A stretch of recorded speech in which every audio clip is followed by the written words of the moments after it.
नक्सलवाद पर सबसे बड़ा प्रहार। छत्तीसगढ़ आंध्र सीमा पर फिर बड़ी नक्सली मुठभेड़, 3 महिला समेत 7 नक्सली को ढेर किया गया। हिडमा के बाद देवजी के भी ढेर होने की खबर। देवजी पर 135 जवानों की हत्या का आरोप है। मौके से 2 AK-47 समेत 8 हथियार बरामद कर लिए गए हैं। इसी इलाके में हिडमा को ढेर किया गया था। इलाके में सुरक्षा बलों का सर्च ऑपरेशन जारी है। चलिए, हमारे साथ अधिक जानकारी के लिए प्रवीण मनहर हमारे साथ जुड़ गए हैं। प्रवीण, मुठभेड़ कितनी देर चली है? सुरक्षा बलों को सबसे बड़ी ये कामयाबी मिली है। 7 नक्सली यहाँ पर मारे गए हैं, AK-47 बरामद कर ली गई है। क्या कुछ है पूरी कैसे चला ये अभियान, कैसे ये ऑपरेशन किया गया, क्या कुछ इसमें अपडेट सामने आ रहा है? देखिए साक्षी, निश्चित तौर तरीके से छत्तीसगढ़ के वो बस्तर संभाग, जिसे नक्सल प्रभावित भाग गिना जाता है, देश के टॉप 5 का जो जिले हैं उस पे बस्तर के तमाम जिले हैं वो शामिल है। और लगातार छत्तीसगढ़ में नक्सल विरोधी अभियान सुरक्षा बलों के द्वारा चलाया जा रहा है। कल ही जिस तरीके से एक बड़ी खबर जो है सामने आई, जिसमें नक्सली के टॉप 10 माने जाने वाले जो हिडमा थे उसको जो है हमारे सुरक्षा बलों ने जो है मार गिराया। आज सुबह सुबह फिर एक बड़ी खबर आई कि जो देवजी हैं उसको हमारे सुरक्षा बलों ने जो है मार गिराया है। तो बड़ी खबर और एक बड़ा बड़ा सफलता सुरक्षा बलों को मिला है, क्योंकि जिस जगह में कल आंध्र प्रदेश और छत्तीसगढ़ के जो बॉर्डर है सुकमा में, वहां हिडमा को मारा गया था, उसी ही इलाके में आज फिर जिस तरीके से देवजी को जो है मुठभेड़ में मारा गया, तो बड़ी सफलता सुरक्षा बलों के लिए माना जा रहा है। क्योंकि इस तरीके से लगातार छत्तीसगढ़ से जो है नक्सलवाद खत्म करने को लेकर जो रणनीति है, जो डेडलाइन जो निर्धारित किया गया है, उस और लगातार जो है काम हो रहा है। लगातार सुरक्षा बल और हमारे तमाम जो फोर्सेस हैं वो उन अंदरूनी इलाकों में जाकर जो है बिल्कुल बिल्कुल जो प्रवीण, तमाम तो नक्सलियों देखिए प्रवीण, मान के चलिए कि हिडमा के बाद अब देवजी का ढेर होना, अब ये माना जाए कि नक्सली नेतृत्व की अब कमर पूरी तरह टूट चुकी है। बिल्कुल साक्षी, जिस तरीके से आपने कहा कि निश्चित तौर पे कह सकते हैं कि जो नक्सलियों का जो बड़ा कैडर होता है वो कहीं ना कहीं अब टूटता हुआ नजर आ रहा है। नक्सलियों का जो कमर है वो टूटता हुआ नजर आ रहा है, क्योंकि कल ही जिस तरीके से हिडमा को मार गिराया था और आज जिस तरीके से देवजी को जो है मार गिराया, ये ऐसे नक्सली हैं जो टॉप लीडरशिप करते हैं। इन तमाम जो नक्सली हैं वो बड़े बड़े जो घटना जो अंजाम दिए हैं घटना नक्सलियों के द्वारा, उस पर जो शामिल है। आपको बता दें कि देवजी को ऊपर लगभग 135 जवानों को मारने के आरोप हैं। उनके ऊपर करोड़ों रुपए का जो इनाम है वो घोषित है। ऐसे में जिस तरीके से कल हमारे सुरक्षा बलों को बड़ी सफलता मिली थी, वैसे ही आज एक और बड़ी सफलता मिली है। निश्चित तौर पे कह सकते हैं कि जो नक्सलियों का कमर है वो टूटता हुआ दिख रहा है, क्योंकि आने वाले समय में बिल्कुल बिल्कुल छत्तीसगढ़ प्रवीण, से तो जिस हिडमा के तरीके से बाद नक्सलवाद कुख्यात नक्सली देवजी भी यहाँ पर ढेर हो गया है। 135 जवानों को मारने का देखिए इस पर आरोप था। क्या कुछ वहां से मौके से सबूत मिले हैं? क्या हथियार यहाँ पर सुरक्षा बलों ने और क्या चीजें क्या इनपुट था जिसके कारण ये ऑपरेशन चलाया गया, और क्या सबूत वहां पर मिले और किस प्रकार के हथियार बरामद कर लिए गए हैं? देखिए साक्षी, निश्चित तौर पे हमारे सुरक्षा बलों को जो है कल इनपुट मिला। उनके जो मुखबिर है उनके द्वारा सूचना प्राप्त हुआ कि आंध्र प्रदेश और छत्तीसगढ़ की जो बॉर्डर है, जो सुकमा जिले से लगा हुआ है, वहाँ कल ही के दिन जो है वो हिडमा को ये जानकारी हुई थी कि हिडमा वहाँ है।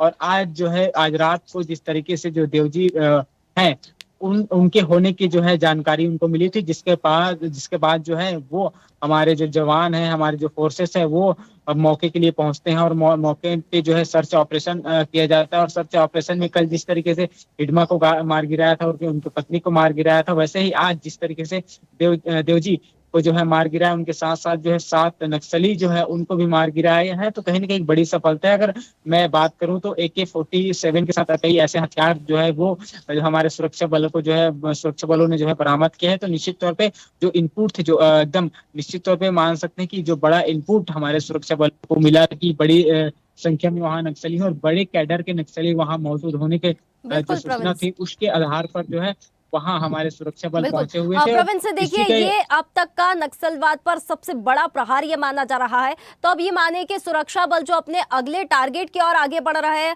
और कौन से ऐसे कमांडर है, सचिव है नक्सलवाद का, या कौन सी बटालियन पर वो प्रहार करने वाले हैं अब सुरक्षा बल? देखिए, निश्चित तौर पे एक बड़ा बात है कि जिस तरीके से लगातार हमारे सुरक्षा बल है वो कहीं ना कहीं जो सुरक्षा बल के जो तमाम बड़े अधिकारी हों या फिर तमाम जो सुरक्षा बल के जो जवान हैं वो अपने जो काम है वो कहीं ना कहीं पूरे ईमानदारी के साथ करते हुए नजर आ रहे हैं। और पहली बार ऐसा हो रहा है जब नक्सल के वो घोर नक्सल इलाकों में जो है पहुंचकर हमारे सुरक्षा बल जो है तमाम जो ऐसे नक्सली हैं जो बड़े कैडर के हैं उनको मारने में जो है सफलता प्राप्त कर रही है।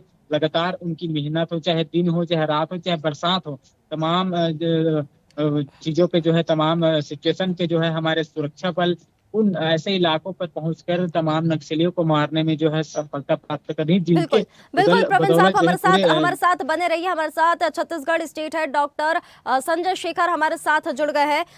डॉक्टर संजय, देखिए देवजी जैसी बड़ी रैंक का कमांडर यहाँ पर ढेर हुआ है, इसका गिरना क्या संगठन की राजनीति और नेटवर्क पर बड़ा असर डालेगा? जी, देखिए, जब कल हिरमा को ढेर किया गया, हिरमा को मार गिराया गया, उसके बाद एक सवाल ये था कि अब माओवादियों में सबसे बड़ा लीडर कौन बचा। तो उसमें सबसे ऊपर देवा का नाम था कि देवा अब जो है वो सबसे बड़ा लीडर बचा है और देवा को मार गिराने के बाद ही जो है माओवाद के खात्मे की तरफ बढ़ेंगे। और आज की जो खबर है उसके अनुसार देवा को भी आंध्र प्रदेश पुलिस ने मार गिराया है। तो अब जो है आप ये कह सकते हैं कि माओवादियों का संगठनात्मक ढांचा जो है वो पूरी तरीके से खत्म हो गया है। दो चार लीडर जो सीनियर लीडर बचे हुए हैं वो भी या तो उनको समर्पण करना पड़ेगा या वो न्यूट्रलाइज किए जाएंगे, उनको मार गिराया जाएगा, क्योंकि फोर्स जो है वो फोर्स सभी तरफ से उनको घेर रखी है। लगातार इंटेलिजेंस का महकमा है, वो लगातार इंटेलिजेंस इनपुट दे रहा है और जिस तरीके से लगातार कार्रवाइयां हो रही है, अब जो सशस्त्र माओवादी हैं उनके बचने की संभावनाएं नगण्य है। बचने की कोई संभावना दिखती नहीं है। तो या तो उनको आत्मसमर्पण करना पड़ेगा, चाहे वो छत्तीसगढ़ में आत्मसमर्पण करे, चाहे आंध्रा में आत्मसमर्पण करे या देश के किसी भी कोने में आत्मसमर्पण करे। उनके पास दो ही ऑप्शन है, या तो आत्मसमर्पण करे या फोर्स उनको न्यूट्रलाइज करेगी, फोर्स उनको मार गिराएगी। तो ये कह सकते हैं कि जो मार्च 2026 तक का जो डेडलाइन दिया गया था उसमें बड़ी सफलता कल और आज मिला करके मिली है। बिल्कुल बिल्कुल संजय जी, यही सवाल खड़ा होता है। देखिए मार्च 2026 तक ये डेडलाइन दी गई थी कि लाल आतंक यानी नक्सलवाद का खात्मा हो जाएगा और ये जो नक्सलवाद अभी जो ढेर हुआ है ये माना जा रहा है नक्सलवाद पर अब तक का सबसे बड़ा प्रहार माना जा रहा है। तो ये एक सवाल खड़ा होता है कि अब ऐसे कौन से और कमांडर बचे, कौन सी बटालियन है जहां पर सुरक्षा बल अब नजर बनाए हुए है और उनका भी खात्मा कर देगी? देखिए, अब जो है जो बड़े लीडर्स हैं, बड़े लीडर्स में कोई ऐसा कुख्यात लीडर नहीं बचा है। हालांकि जो कल हमारी फोर्सेस के लोगों से बात हो रही थी उसमें बता रहे थे कि अभी 4 सेंट्रल कमेटी के मेंबर्स जो हैं वो बचे हुए हैं। उसमें से देवा को न्यूट्रलाइज कर दिया गया है। तो 3 सेंट्रल कमेटी मेंबर और हैं, जिसमें एक गणपति जो पहले महासचिव हुआ करते थे उसका नाम है, 2 और हैं। लेकिन इन सब की जो उपस्थिति है, जैसे गणपति है, गणपति बहुत बुजुर्ग हो चुके हैं और मुझे नहीं लगता है कि वो फील्ड में कहीं उस तरह से उनकी उपस्थिति होगी और उसके बाद उसको कहीं मुठभेड़ वो करेगा और मुठभेड़ में वो मारा जाएगा। ऐसी स्थिति मुझे नहीं लगती है कि बनेगी, क्योंकि वो बहुत बुजुर्ग हो चुका है।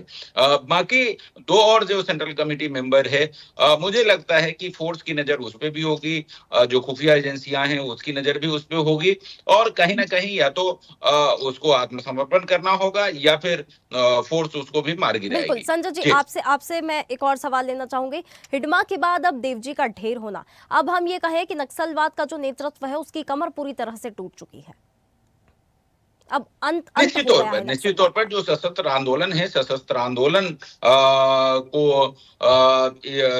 पहले हिरमा, उसके बाद देवजी, लगातार 2 दिन में 2 बड़ी मुठभेड़ और उसमें दोनों का मार गिराया जाना, तो निश्चित तौर पर माओवादी पहले से ही, जब जिस दिन पहले बार उसके महासचिव है उसको मारा गया, उसके बाद फिर भूपति ने सरेंडर किया, भूपति के साथ बाकी लोगों ने सरेंडर किया, तो ये एक बड़ी कमर तो पहले ही टूट चुकी है। अब कहा जाए कि जो ताबूत की आखिरी कील है वो आखिरी कील ठोकने की कोशिश जो है सेंट्रल पैरामिलिट्री फोर्सेज और आंध्र पुलिस और छत्तीसगढ़ पुलिस और तमाम जो केंद्र और राज्य सरकारें हैं वो मिलकर के नक्सलवाद जो सशस्त्र माओवाद है जी। उसके ताबूत में आखिरी कील ठोकने की कोशिश की जा रही है। बिल्कुल जी। बिल्कुल। तो देखिए मार्च 2026 जो डेडलाइन दी गई है नक्सलवाद के खात्मे की, लाल आतंक के खात्मे की, वो होता हुआ तो बिल्कुल नजर आ रहा है। आप दोनों का बहुत धन्यवाद हमारे साथ इस खबर पर जुड़ने के लिए। तो देखिए अब जी तक का शुक्रिया, नक्सलवाद पर धन्यवाद। सबसे बड़ा प्रहार किया गया है। ताजा खबरों के लिए लाइक, फॉलो और यूट्यूब पर सब्सक्राइब कर बेल आइकन दबाएं। साथ ही हर अपडेट के लिए विजिट करें स्वदेशलाइव.com।